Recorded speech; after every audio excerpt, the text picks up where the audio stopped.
happy and you're looking for the finer things in life, and you're singing, it's always good on, what's that song?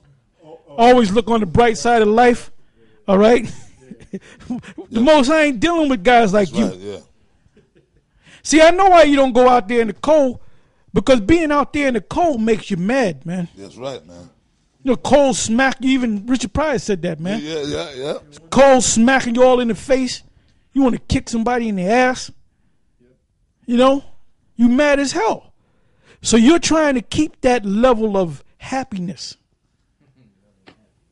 You're loving happiness. Yep. And well, if he got a theme song, his theme song would be, this nigga's theme song would be loving happiness. Yeah, Al Green. It says, Because there's something too, women, that's what women say. Like, you notice, like, if you're dealing with a woman, right, and us being the guys we pissed off all the time. And sometimes we be dealing with some of these women out here, and the woman, why are you so angry?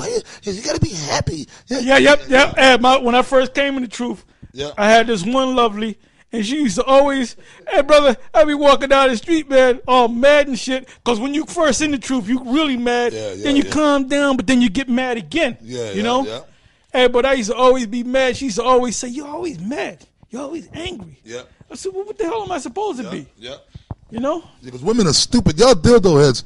And I'm probably, I do have the second emotion. You are dildo heads. And all you guys out there, that whole adultery situation would have never happened if you would have listened to the elders of GMS, man. That's right. Didn't we tell you, clowns, don't be teaching young women that they're Israelites, man?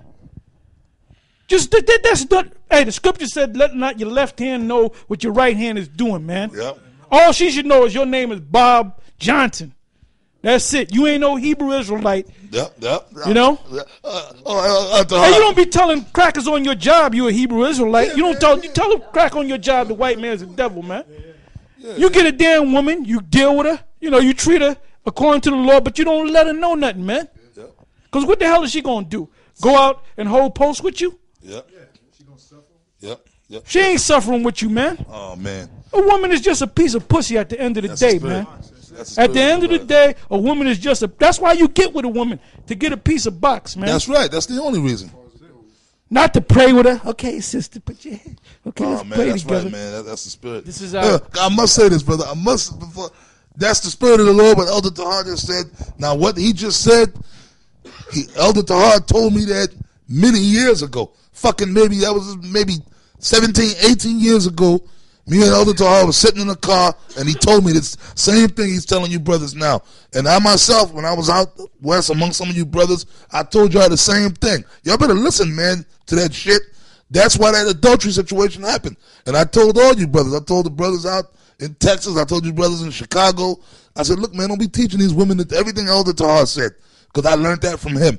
You deal with these women, don't let them know you know Israelite. Just tell them your name is Joe Blow. You a regular Negro.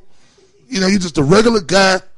You know what I mean? They ask you, what's your religious? I don't have no religious beliefs. I'm an atheist. Tell them that if you want to. Tell them anything, man. Yeah. Tell them you a Scientologist, man. You know? Yeah, women, they love mystery. And don't tell them a damn thing, man. Yeah, that's right. There's a movie that you told me about with John Saxton. He had married he had this, I don't know if you told me. I'm pretty sure you told me that he was with this woman. He played like a Mexican. John Saxon. He played a Mexican. And then he said, you remember how the scene went? And the woman asked. Let me see if I can get into he said, I take you on nights when it's cold and there's nothing to do, not to hear you talk. Oh, he had the right spirit, man. And by the way, John Saxon from Enter the Dragon, he's an Israelite. Okay, he's an Italian from Brooklyn. Okay, he ain't no white boy. That's right. Okay, now make a video about that. Oh yeah. That was a Clint Eastwood movie. Clint Eastwood starred in it. If we find the information, we'll put it up for you, brothers. I believe I know which one. It wasn't Two Mules for Sister Sarah, was it? No. That wasn't John Saxon in that one? No. Okay. Okay. This is St. John chapter 12, verse 25. He that loveth his life shall lose it, and he that hateth his life in this world shall keep it unto life eternal. That's cut to the heart, man. And you see, that's why them guys don't like us. And that goes hand in hand with the Lord. The scribes and the Pharisees not liking the Lord, because the Lord was straightforward with him, man. He didn't mince words. You know, he didn't bite his tongue. He was straightforward. Are we finished with that in Malachi? Yeah, go ahead. I got the information. Go ahead. The movie is Joe Kidd. Yeah, the movie's Joe Kidd. I remember that movie. Yeah, Joe Kidd with John Saxon and Clint Eastwood. And Robert Duvall is in it too. This is back in Micah chapter 3, verse 6. Therefore night shall be unto you that you shall not have a vision, and it shall be dark unto you that you shall not divine.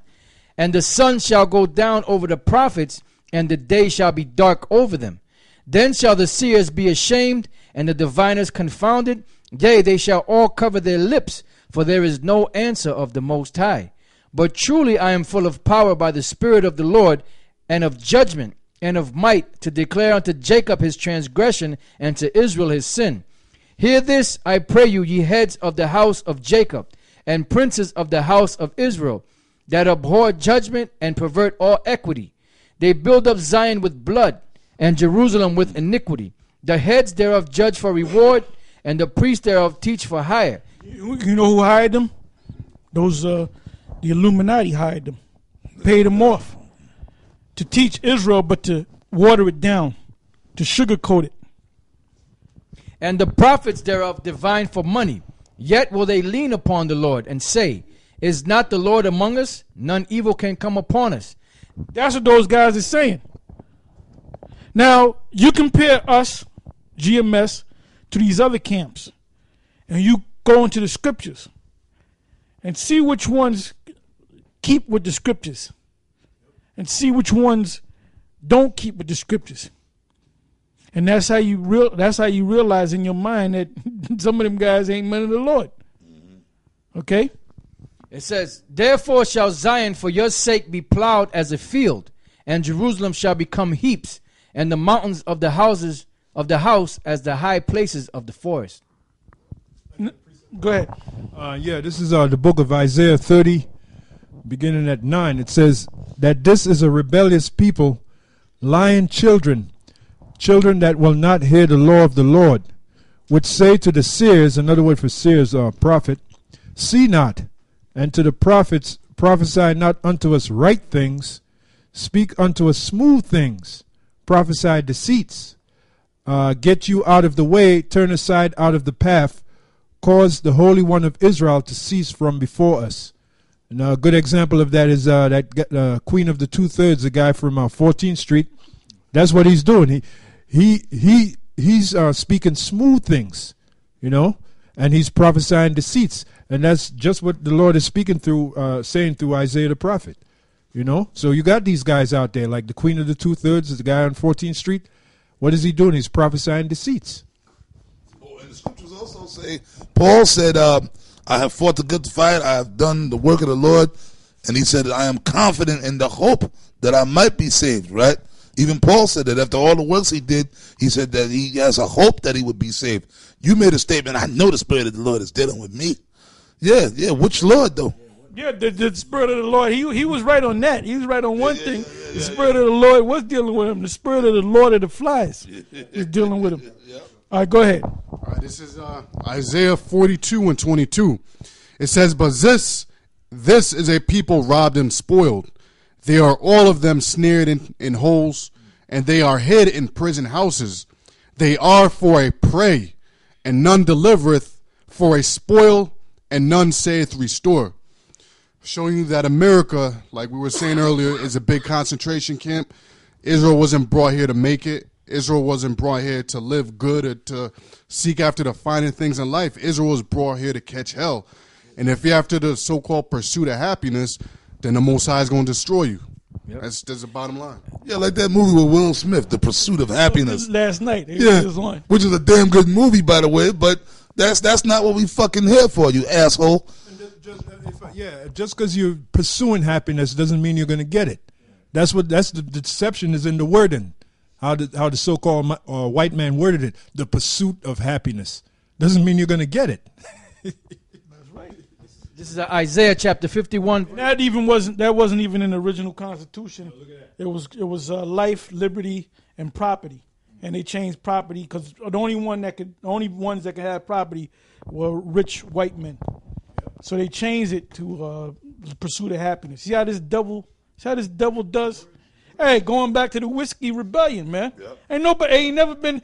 Man, I should call the History Channel and say, why don't you do a thing on the whiskey rebellion? See, they would never do that. They would never do that. They would never do that because you don't want to make George Washington look like a bad guy. Yep. You know, just like you don't want to